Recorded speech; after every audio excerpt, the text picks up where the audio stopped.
जय हिंद साथियों, आप देख रहे हैं धीरेन्द्र सिंह का NCERT फिजिक्स चैनल। तो देखते हैं। वो बोले दरबार सजाओ, वो बोले दरबार सजाओ, वो बोले जयकार लगाओ, वो बोले हम जितना बोले तुम केवल उतना दोहराओ, वाणी पर इतना अंकुश कैसे सहते, हम कबीर के वंशज चुप कैसे रहते। तो इसमें सबसे पहला पाठ है भौतिक जगत, जो एयरफोर्स के सिलेबस में है। तो देखते हैं कि भौतिक जगत क्या है, भौतिक जगत में कैसे अध्ययन करेंगे, भौतिक जगत में किन किन चीज़ों का अध्ययन किया जाना चाहिए, उसके बारे में देखते हैं। तो चलिए सबसे पहले हम चलते हैं एक इंट्रोडक्शन भौतिक जगत के बारे में। तो हमारे चारों ओर फैला विश्व अनेक रुचिकर एवं आश्चर्यजनक घटनाओं से परिपूर्ण है। हम चारों ओर विश्व में एक आश्चर्यजनक घटनाएं देखते हैं। घटनाएं वो क्या हैं कि आप प्राचीन काल से बहुत पूर्व समय से ये देखते चले आए हैं कि प्रकृति में होने वाली घटनाएं कौन सी हैं, कैसी हैं और किन किन तरीके की हम प्रकृति में घटनाएं देखते हैं। तो प्रकृति में जो आप घटनाएं देख रहे हैं, प्रातः काल में सूर्य का पूर्व दिशा में उदय होना तथा सायंकाल में पश्चिम दिशा में अस्त होना, दिन रात का लगातार परिवर्तन होना, ऋतुओं का वार्षिक चक्र, ऋतुएं बदलती रहती हैं, ठंडी, गर्मी, बरसात, चंद्रमा के आकार का भिन्न भिन्न दिखाई देना, चंद्र ग्रहण, सूर्य ग्रहण, समुद्र में ज्वार भाटा आना, आकाश में सतरंगी इंद्रधनुष का दिखाई देना, प्रातः काल एवं सायंकाल में सूर्य का लाल रंग दिखाई देना, आकाश का नीला दिखाई देना आदि मनुष्य के लिए कौतूहल एवं रुचिकर का विषय रहे हैं। मनुष्य इन समस्त घटनाओं को प्राचीन काल से देखता चला आया है। लेकिन अब बात क्या है कि जो प्रारंभ में प्राचीन काल में माना जा रहा था, तो वो माना क्या जा रहा था कि प्रारंभ में यह माना जा रहा था कि ब्रह्मांड का केंद्र पृथ्वी है। समझने वाली बात है, सुनने वाली बात है कि प्रारंभ में माना जा रहा था कि ब्रह्मांड का केंद्र पृथ्वी है तथा सूर्य, चंद्रमा एवं अन्य ग्रह उसके चारों ओर विभिन्न कक्षाओं में परिक्रमण करते हैं। और इस सिद्धांत को टालमी का भूकेंद्रीय सिद्धांत कहते हैं। तो क्या कहते हैं इस सिद्धांत को? टालमी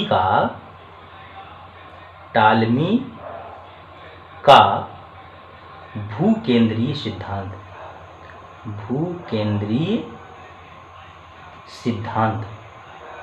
तो टालमी के भूकेंद्रीय सिद्धांत में आपने क्या जाना कि टालमी का जो भूकेंद्रीय सिद्धांत है, तो टालमी के भूकेंद्रीय सिद्धांत में आपने जाना कि प्राचीन काल में या प्रारंभ में ब्रह्मांड का केंद्र पृथ्वी है, सूर्य, चंद्रमा एवं अन्य ग्रह उसके चारों ओर चक्कर लगाते हैं। टालमी का भूकेंद्रीय सिद्धांत ये है। लेकिन बात है क्या कि अनेकों अध्ययन एवं प्रेक्षणों के बाद यह ज्ञात हुआ कि हमारे सौर मंडल में, सूर्य के मंडल में, सौर मंडल का केंद्र सूर्य है। पृथ्वी सहित अन्य ग्रह उसके चारों ओर विभिन्न कक्षाओं में परिक्रमण करते हैं। तो अर्थात जो टालमी का भूकेंद्रीय सिद्धांत है, जिसमें ये बताया गया कि प्राचीन काल में प्रारंभ में पृथ्वी केंद्र है और सूर्य, चंद्रमा एवं अन्य ग्रह उसके चारों ओर चक्कर लगाते हैं। ब्रह्मांड का केंद्र टालमी के भूकेंद्रीय सिद्धांत में पृथ्वी को माना गया। लेकिन जब शोध हुआ, अध्ययन हुआ, प्रेक्षणों के बाद, प्रयोगों के बाद यह ज्ञात हुआ कि सौर मंडल का केंद्र सूर्य है तथा पृथ्वी सहित अन्य ग्रह उसके चारों ओर विभिन्न कक्षाओं में परिक्रमण करते हैं। इस सिद्धांत को कापरनिकस का सूर्य केंद्रीय सिद्धांत कहते हैं। तो दूसरा आपने जाना कि दूसरा है कापरनिकस का सूर्य केंद्रीय सिद्धांत। सूर्य केंद्रीय सिद्धांत। तो कोपरनिकस के सूर्य केंद्रीय सिद्धांत में आपने जाना कि केंद्र सूर्य है और पृथ्वी सहित अन्य ग्रह उसके चारों ओर चक्कर लगाते हैं, जबकि टालमी का भूकेंद्रीय सिद्धांत में आपने जाना कि केंद्र बिंदु जो है वो पृथ्वी है और सूर्य, चंद्रमा एवं अन्य ग्रह उसके चारों ओर परिक्रमण करते हैं। तो ये 2 पॉइंट हुए, टालमी का भूकेंद्रीय सिद्धांत और कोपरनिकस का सूर्य केंद्रीय सिद्धांत। आपने यह भी जाना कि टालमी के भूकेंद्रीय सिद्धांत में केंद्र क्या है, कोपरनिकस का सूर्य केंद्रीय सिद्धांत में केंद्र किसको माना गया। अब आगे चलते हैं कि प्रारंभ में ये जो मान लिया गया, इसके बाद हुआ क्या। इस प्रकार मानव ने प्राचीन से ही अनेक प्राकृतिक घटनाओं को समझने के लिए अपनी ज्ञानेंद्रियों का प्रयोग किया तथा क्रमबद्ध तरीके से अनेक उपकरणों, यंत्रों का आविष्कार भी किया। जब इसकी घटना की जानकारी हुई तो प्राचीन काल से ही मनुष्य ने अपनी ज्ञानेंद्रियों का प्रयोग करना शुरू किया और क्रमबद्ध तरीके से उनका अध्ययन भी करना शुरू कर दिया, उपकरणों का प्रयोग, यंत्रों का प्रयोग करना भी शुरू कर दिया, आविष्कार करना शुरू कर दिया। तो इस आविष्कार के उपरांत जो आप विज्ञान के अंतर्गत पढ़ रहे हैं, तो उसी समय प्राचीन काल से ही परिभाषा बनी विज्ञान की कि प्राकृतिक घटनाओं का विस्तृत, गहन एवं सुव्यवस्थित ज्ञान प्राप्त करने को ही विज्ञान कहते हैं। इस प्रकार विज्ञान की परिभाषा बनी और विज्ञान की उत्पत्ति हुई।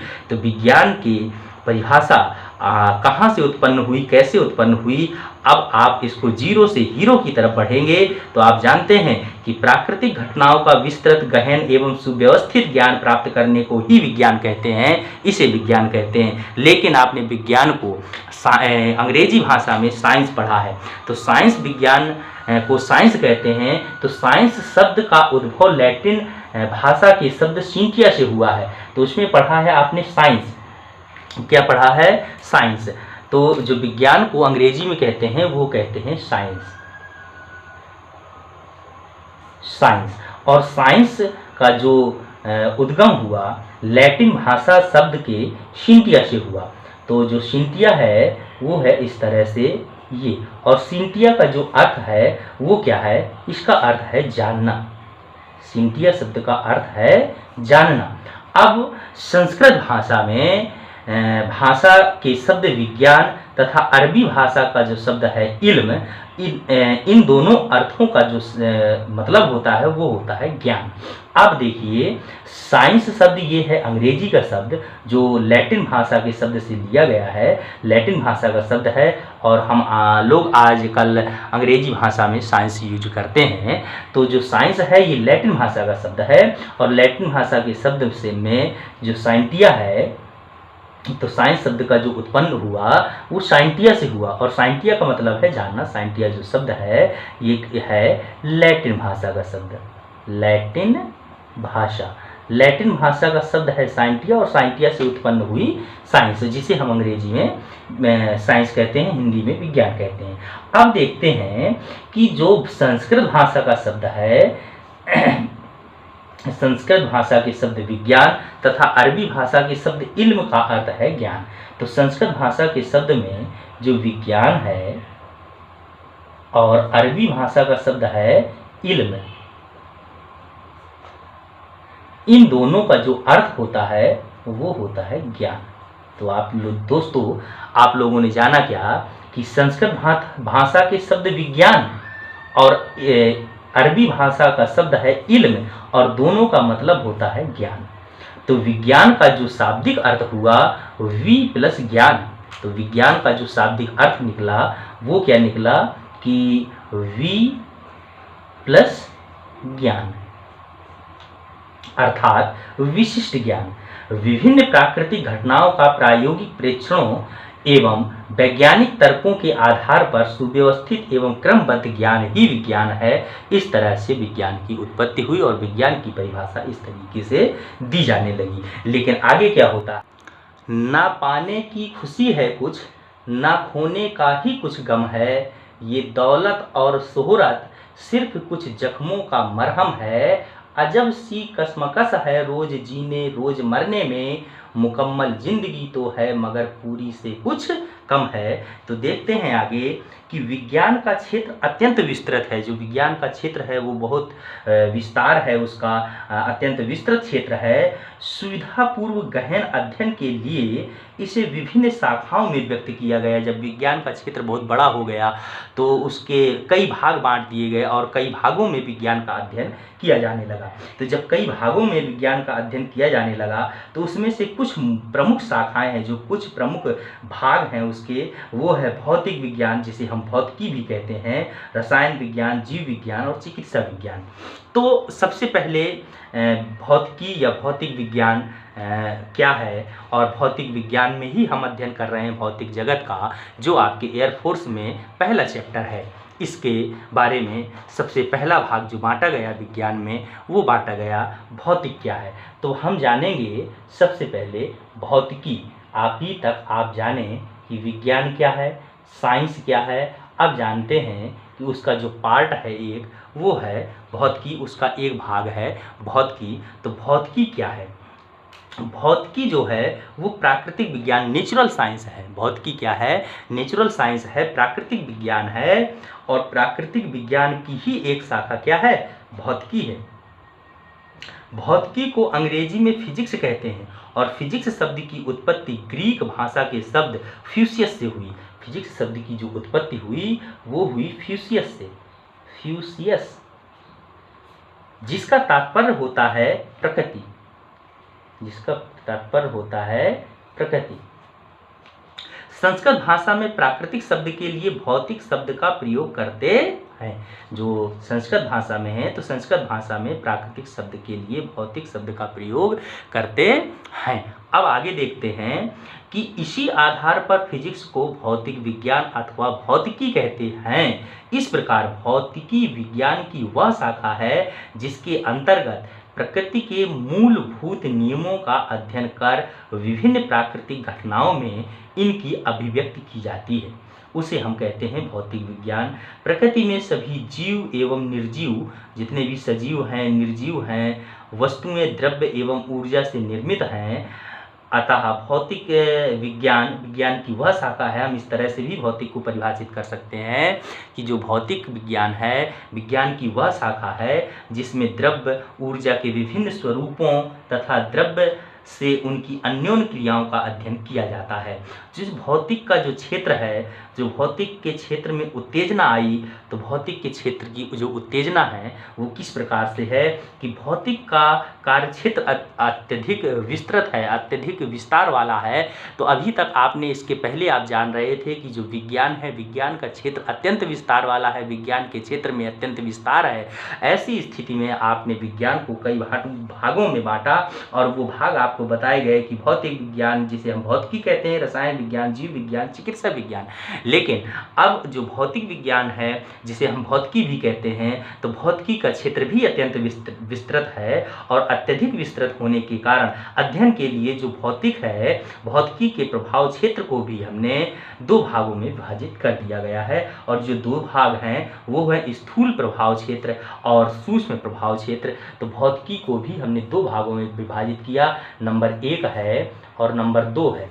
तो नंबर 1 में हमने विभाजित किया स्थूल प्रभाव क्षेत्र, स्थूल प्रभाव क्षेत्र, और जो दूसरा है वो है आपका सूक्ष्म प्रभाव क्षेत्र, सूक्ष्म प्रभाव क्षेत्र। तो भौतिकी को हमने दो भागों में बांट दिया, स्थूल प्रभाव क्षेत्र और सूक्ष्म प्रभाव क्षेत्र। इन दो भागों में बांटने के उपरांत हम जो स्थूल प्रभाव क्षेत्र का अध्ययन करते हैं, तो स्थूल प्रभाव क्षेत्र में है क्या वो जानते हैं कि स्थूल प्रभाव क्षेत्र के अंतर्गत प्रयोगशाला, पार्थिव तथा खगोलीय स्तर की परिघटनाएं सम्मिलित हैं।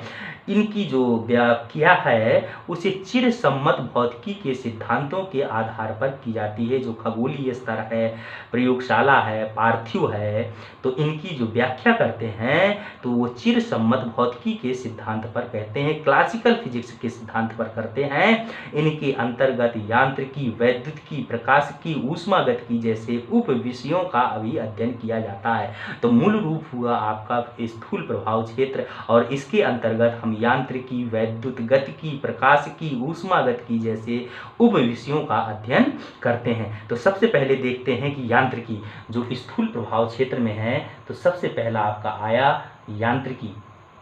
तो यांत्रिकी में क्या है कि ये नाम से आप जानते होंगे कि यंत्रों का अध्ययन किया जाता है, और उन यंत्रों को किस आधार पर प्रयोग किया गया, किस आधार पर बनाया गया।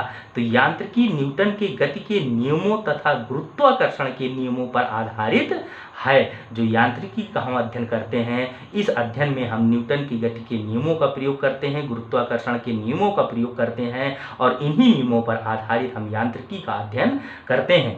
इन नियमों के आधार पर कणों, दृढ़ पिंडों की गति, संतुलन, रॉकेट नोदन, जल तरंगों का संचरण, वायु में ध्वनि तरंगों का संचरण, किसी भार के कारण झुकी क्षण आदि का अध्ययन किया जाता है।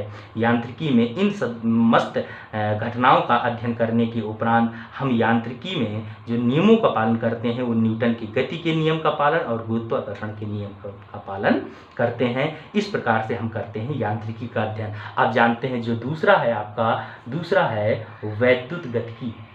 वैद्युत गतिकी, तो वैद्युत गतिकी क्या है? तो वैद्युत गतिकी में आप जानते हैं कि जो इलेक्ट्रोडायनामिक्स है, तो वैद्युत गतिकी में आवेश, वैद्युत शब्द आ गया, और जो वैद्युत की उत्पत्ति होती है वो आवेश से होती है। तो वैद्युत गतिकी में आवेश तथा चुंबकीय वस्तुओं से संबंधित परिघटनाओं का अध्ययन किया जाता है। वैद्युत गतिकी के मूल नियमों का प्रतिपादन कूलाम, क्योंकि जो आवेश है, आवेश नाम किसने दिया? कूलाम ने। तो आर्स्टेड, एम्पियर तथा फैराडे ने किया जो मूल नियमों का प्रतिपादन किया, किसका? वैद्युतिकी के। वैद्युतिकी का जो मूल नियमों का प्रतिपादन किया वो कूलाम, आर्स्टेड, एम्पियर तथा फैराडे ने किया। संपुष्टि इनकी किसने की? मैक्सवेल ने अपनी 4 समीकरण दी, और मैक्सवेल ने 4 समीकरणों की सहायता से वैद्युतिकी के मूल नियमों की व्याख्या की और इनको संतुष्ट किया। मैक्सवेल ने इन्हीं समीकरणों के आधार पर, जो मैक्सवेल की 4 समीकरणें थीं, चुंबकीय तरंगों के संचरण की व्याख्या भी की कि विद्युत चुंबकीय तरंगों का जो संचरण है वो किस प्रकार से होता है, वो मैक्सवेल ने अपने 4 समीकरणों की सहायता से की। तो वैद्युत गतिकी में आपने अच्छा खासा अध्ययन किया। भौतिकी की इस शाखा के अंतर्गत आवेशित कण की चुंबकीय क्षेत्र में गति, धारावाही चालक तथा गतिमान आवेशित कण के कारण चुंबकीय क्षेत्र, विद्युत चुंबकीय प्रेरण, प्रत्यावर्ती धारा आदि का भी अध्ययन किया जाता है, जो कि आप आर्टेड और फैराडे के प्रयोग में पढ़ चुके हैं।